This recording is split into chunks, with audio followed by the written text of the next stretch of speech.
देखिए, चाणक्य नीति एक ऐसा ब्रह्मास्त्र है जो हमें सोचने और व्यवहार के सचोट तरीके सिखाता है।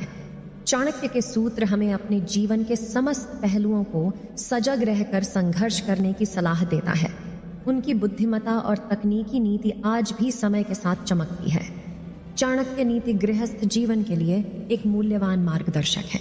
चाणक्य के सूत्र हमें आज भी धार्मिक, सामाजिक और आर्थिक स्तर पर सफलता के द्वारा एक सुखी और संतुष्ट जीवन जीने में मदद करता है।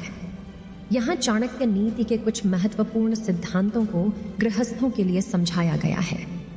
चाणक्य हमें सीखते हैं कि कोई भी अनुचित कार्य से धर्म की रक्षा होती हो, जिससे जन कल्याण का पक्ष प्रबल होता हो, उस कार्य को नैतिक और नीति सम्मत ही माना जाएगा।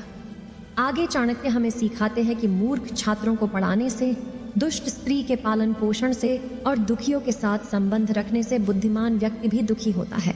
इसे विस्तार से समझने की कोशिश करें तो शिक्षा या उपदेश उसी व्यक्ति को देना चाहिए जो इसे प्राप्त करने का हकदार हो।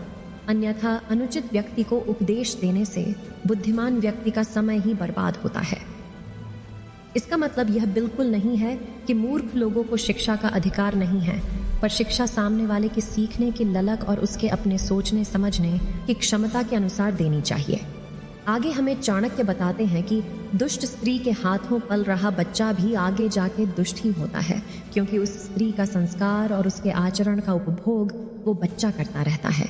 चाणक्य कहते हैं कि एक दुखी व्यक्ति के साथ रहने से बुद्धिमान व्यक्ति भी दुखी होने लगता है, क्योंकि एक दुखी व्यक्ति हमेशा खुद के दुखों का रोना रोता रहता है। इसलिए उसके दुखी विचारों का प्रभाव बुद्धिमान व्यक्ति के दिमाग पर पड़ता है, जिससे वो भी थोड़ा सा दुखी और परेशान होता है, जिसका सीधा प्रभाव उसकी बुद्धिमत्ता पर जरूर पड़ता है। आगे के सूत्र में चाणक्य कहते हैं कि दुष्ट स्त्री, छल करने वाला मित्र और पलटकर तीखा जवाब देने वाला नौकर तथा जिस घर में सांप रहता हो, उस घर में निवास करने वाले गृहस्थ स्वामी की मौत का संशय ना करे, वह निश्चित ही मृत्यु को प्राप्त होगा। जिस घर में दुष्ट स्त्री निवास करती हो, उस घर में रहने वाला गृहस्थ स्वामी हमेशा अपने मान सम्मान और शील को बचाने के चक्कर में निरंतर चिंता में रहता है, क्योंकि एक दुष्ट स्त्री अपने स्वार्थ के लिए किसी भी हद को पार कर सकती है। वो अपना शरीर, सम्मान और स्वाभिमान बेचकर भी अपने स्वार्थ को पूरा करने में पीछे नहीं हटती।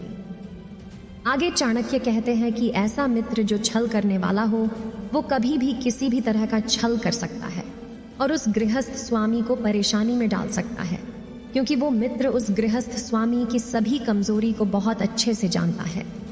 अगर घर में पलटकर तीखा जवाब देने वाला नौकर हो, तो इसका सीधा मतलब है कि वो उस घर के सभी लोगों के भेद जानता है, इसीलिए वो अपने स्वामी के सामने पलटकर बोलने में सोचता नहीं है। चाणक्य बताते हैं कि अगर कोई बाहर का व्यक्ति अपने घर के भेद जानता है, तो वो निश्चित रूप से उसका फायदा उठाएगा और अपना स्वार्थ निकालेगा।